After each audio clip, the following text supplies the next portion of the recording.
வாழ்க வளமுடன். ஒரு விறகு வெட்டி நினைக்கிறான், ஒரு அரசர் அறிக்கை கொடுக்குறார். யார் பறக்கும் கப்பலில் வராங்களோ அவங்களுக்கு என் பொண்ணை கொடுக்குறான் அப்படின்னு சொல்லிட்டு. இவன் சரி நாமளும் போய் பார்க்கலாம் அப்படின்னு சொல்லிட்டு வருவான். அந்த நேரம் காட்டில் வரும்போது ஒரு கொள்ள மனிதன் வருவான். இவன் ஐயா வணக்கம் ஐயானும், யாருப்பா நீ என்னும், இது மாதிரி இளவரசர் அரசர் தான் பொண்ணை கல்யாணம் பண்ண சொல்கிறாரு, எனக்கு அந்த பொண்ணு தேவை அப்படின்னுவான். டேய் உன்னை பார்த்தா அது மாதிரி தெரியலடா, நீ இருக்குதே நோஞ்சானாகிற இதுவாகிற எப்படி உனக்கு போய் பொண்ணு கொடுப்பாங்க, முயற்சி தான் ஐயா அப்படின்னும். பரவாயில்ல, எனக்கு மரியாதை கொடுத்து வணக்கம் சொன்னால் ஐயான்னு கூப்பிட்றேன், நான் உனக்கு ஒரு வழி சொல்லட்டுமாண்ணா, சொல்லுங்க அப்படின்னா. அவனா பறக்கும் கப்பலில் தானே வர சொன்னான் அப்படின்னா. ஆமாம், ஒன்றும் இல்லை, அந்த மரத்தை வெட்டி போட்டு நிற்க தரையில் படுத்துக்கோ, உனக்கு ஒரு குரலுக்கும் வாப்பா அந்த படகுல ஏறிக்கணும்னு சொல்லும் கப்பலில், அப்போ நீ அதை போய் படுத்துக்கோ, நீ போகலாம் அப்படின்னு. அப்படியா ஐயா, சரி வரணும். அந்த போய் அதில் கீழே படுப்பான். அந்த இதில் போய் அது வந்துடும், உடனே குரல் கொடுக்கும், இந்த கட்டில் படுங்க அப்படின்னு. அப்புறம் அவன் படுத்தோடனே அந்த இது பறந்து போவான். எது பறக்கும் கப்பல் போயிட்டுருக்கும்போது வழியில் ஒருத்தர் இருப்பான். அவன் என்ன பண்ணுவான், பூமியில் காதை வச்சு கேட்டுனே இருப்பான். என்னப்பா அப்படின்வான். இல்லை, எங்கே என்ன நடக்குதுன்னு எனக்கு எல்லாம் தெரியும், அதனால தான் அங்கே என்ன நடக்குது அரசவையில் அதை பற்றி தெரிஞ்சுக்கிறதுக்கு தான் நான் இது பூமியில் வச்சுக்கிறேன் அப்படின்னு. அப்படியா, நான் இளவரசியை கல்யாணம் பண்ணிக்கலான்னு இருக்கேன், எனக்கு நீ வரியா ஃப்ரெண்ட் ஆகிக்கலாம் அப்படின்னும். அதுக்கு என்னப்பா நான் வரேன் அப்படின்னும். சரி அவனை ஏற்றிப்பான். ஏற்றினோடனே திரும்பி கப்பல் போயின்னு இருக்கோம், பறக்கும் கப்பல். வழியில் நெடுங்காலம் ஒருத்தருப்பான். அவன் என்ன பண்ணுவான், 2 காலம் நல்லாயிருக்கும், உயரமாக இருப்பான். அவன் ஒரு கால் வச்சு நொண்டிக்கினே போயிருப்பான். அப்போ இவன் கேட்பான், ஏன்பா 2 காலம் நல்லா தானே இருக்குது, எதுக்கு நீ ஒரு காலில் நொண்டி போகிறேன்னா. அவன் சொல்லுவான், ஒரு நிமிஷத்தில் நான் உலகத்தையே சுற்றுறவன், சரி நம்ம சும்மா மெதுவாக நடந்தால் எப்படி இருக்கும் அப்படின்றதுக்கோசம் நான் இதை நடந்து பார்க்குறேன் அப்படின்னு. அப்படியா, சரி எனக்கு இளவரசி நான் கல்யாணம் பண்ணிக்கணும்னு ஆசைப்பட்றேன், எனக்கு ஒரு துணைக்கு வரியா நீ ஃப்ரெண்டாக, நான் தனியாக போகிறேன், அந்த ஒருத்தர் இருக்கிறான் ஃப்ரெண்டா, நீ வா அப்படின்னும். அவன் அவனை ஏறிப்பான். ஏறி உட்காந்து போயின்னு இருப்பாங்க. அப்புறம் அடுத்த இடத்துல இன்னொருத்தர் இருப்பான். என்னான்னு கேட்டால் பேர் வைரம். என்னடா அப்படின்னா, தண்ணி தாகம் எடுக்குது அப்படின்னும். ஏண்டா தண்ணி ஏறி பக்கத்தில் இருக்குது, அங்கே நின்று தண்ணி தாகம் குடிக்க வேண்டியது தாண்டா அப்படின்னுவோம். இல்லை என்னால் முடியாது, அது பத்தாது என் வயிற்றுக்கு அப்படின்னுவோம். அப்படியா, சரி வா ராஜா வீட்டில் அவனுக்கு எல்லாம் போட்டு தரேன், நல்லா சாப்பிட்டு நிம்மதியாக இருக்கலாம். அவன் அப்படியா, சரி என்னையும் ஏற்றிங்க அப்படின்னும். இப்போ அவனையும் ஏற்றுப்பான். ஏற்றின்னு வரும் வழியில் ஒருத்த என்ன பண்ணுவான், அம்பு வச்சு குறி பார்ப்பான், எவ்வளோ தூரத்தில் இது இருக்குதுன்ட்டு. மரத்து மேலே ஒரு குறி உட்காந்துக்குது. இவன் பார்ப்பான். இந்த பறக்கும் கப்பல்லேருந்து இறங்கி அவன் கேட்பான், ஐயா நீ எது என்ன பார்க்குற, பக்கத்தில் ஒன்றுமே காணும், ரொம்ப தூரத்துக்கு மரமும் காணும், நீ எது குறி வைக்கிறேன்னு உங்களுக்கு தெரியாதா, நான் 100 மைல் அளவு இருக்கிற மரத்தில் என்னாக்குது நான் பார்த்துக்கிறேன், அதை குறி வச்சு அடிக்கிறதுக்கு அப்படின்னா. அப்படியா ஐயா, அதெல்லாம் ஏன் பார்க்குறவா, நான் உனக்கு ராஜா உங்களை நல்லா விருந்தே வைக்கிறவான்னுவான். அப்படியா, நான் அதோ வரேன், என்னையும் இட்டுன்னு போங்க அப்படின்னுவான். சரி அவனையும் இட்டுப்பான். இட்டுன்னு உடனே சரி அவன் என்ன பண்ணுவான், எழுந்து எல்லாரும் வந்துன்னு இருப்பாங்க. வரும்போது ஒருத்தன் எனக்கு பசிக்குதே அப்படின்வான். என்னடா பசிக்குதுன்றி என்ன அப்படின்வோம். இல்லை எனக்கு எவ்வளோ நாளும் பசிக்கும் அப்படின்வோம். சரி வா ராஜா வீட்டில் உனக்கு விருந்து வைக்கிறவா அப்படின்ட்டு அவனையும் ஏற்றிப்பான். ஏற்றிக்கின்னு வரும் வழியில் இன்னொருத்த புல்லுக்கட்டு தூக்கின்னு வருவான். புல்லுக்கட்டு எத்தாந்தோடனேயோ, எதுக்கியா நீ இது நீங்கிற புல்லுக்கட்டு தூக்கினேன், எனக்கு குளிர்ந்து, எனக்கு அனல் இதுன்னது, எனக்கு புல்லு கட்டுறதா தான் அதில் படுத்தினா எனக்கு சுகமாக இருக்கும் அப்படின்னும். அப்படியா, உனக்கு நெருப்பில் போட்டால் கூட இப்படி தான் இருப்பேன், நெருப்பில் போட்டால் கூட எனக்கு குளிரும் அப்படின்னு. சரி ஏறிக்க நீ ராஜா வீட்டில் ஜாமுன்னு சாப்பிட்லாம், உனக்கு என்ன உடம்பே கேள்வி வாங்கி தருவாங்க அப்படின்னும். அப்படியா, நானும் ஏறிக்கிறேன்னு ஏறிப்பான். ஏறிக்கின்னு அடுத்தது இன்னும் கொஞ்சம் தூரம் வரும். வந்த உடனே அங்கே ஒருத்தன் இருப்பான். அவன் என்ன பண்ணுவான், எல்லாத்தையும் வாங்கிக்கிறான்ல, இவங்களை எல்லாத்தையும் ஏற்றிக்கிறான். அவன் எனக்கு பசிக்குதுன்னுவான்.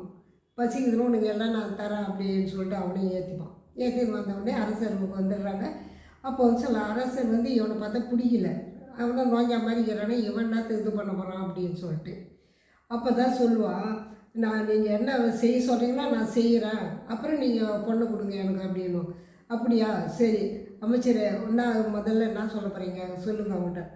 ஓ சாப்பிட போகிறாங்களே, நீங்கள் போயிட்டு என்ன பண்ணீங்க, அந்த இத்தனை இத்தனை மைலுக்கு அப்பால் ஒரு சுரங்கம் இருக்குது, அதில் வந்து நீர் இருக்குது, அந்த தண்ணி எடுத்துன்னு வாங்க, அதுக்குள்ளே இங்கே எல்லாத்தையும் நாங்கள் ரெடி பண்ணுறேன், நீங்கள் எல்லாம் வந்து சாப்பிட்லாம் அப்படின்வோம்.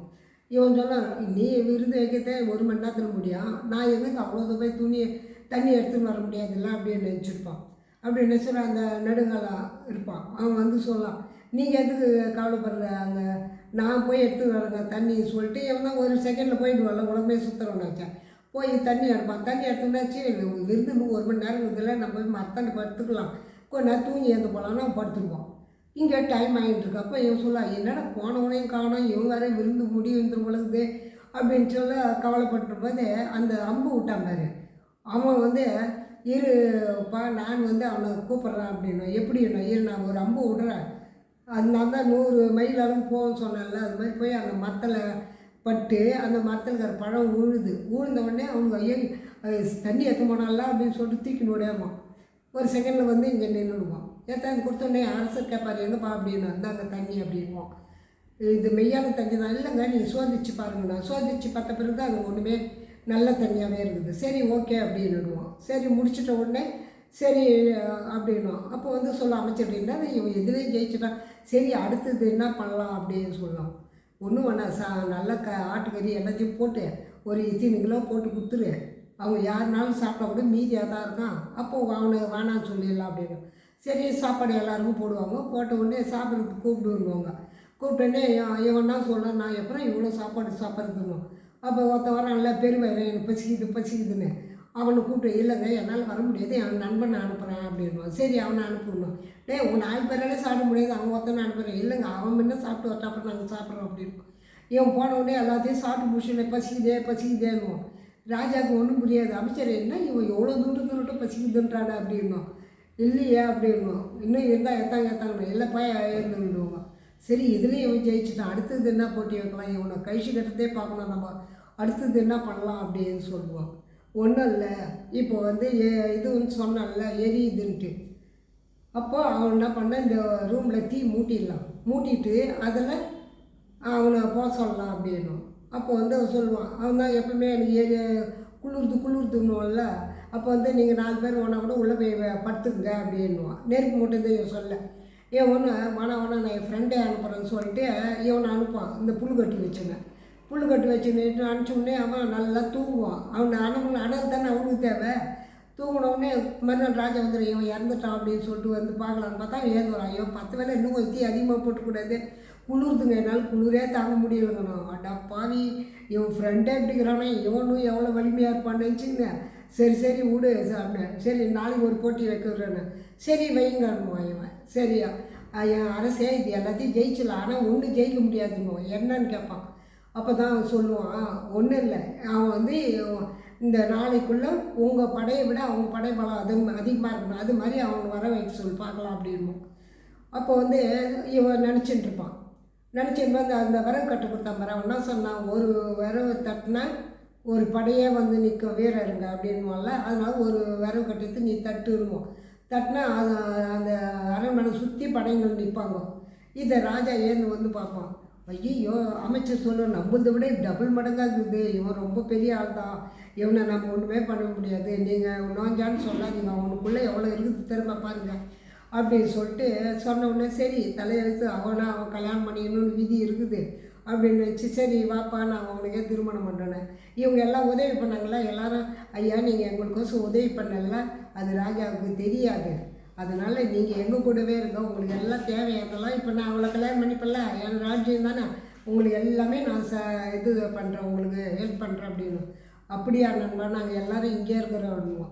அப்போது எந்த மூளையோட 4 பேரை ஃப்ரெண்டு பண்ணிக்கின்னு எவ்வளோ இதுவாக செய்கிறான் பார்த்தியா, அது மாதிரி தான் நம்ம திறமைனா எப்படி இருக்கணும், ஒருத்தர் பேசும்போது அவங்களுக்கு எப்படி பேசணுன்ற ஒரு திறமையை வளர்த்துக்கிறதுக்கு இந்த ஒரு லீவில் ஒருத்தருக்கு பேசி பாருங்க எப்படி இருக்குதுன்னு. வாழ்க்கை வளமுடன்.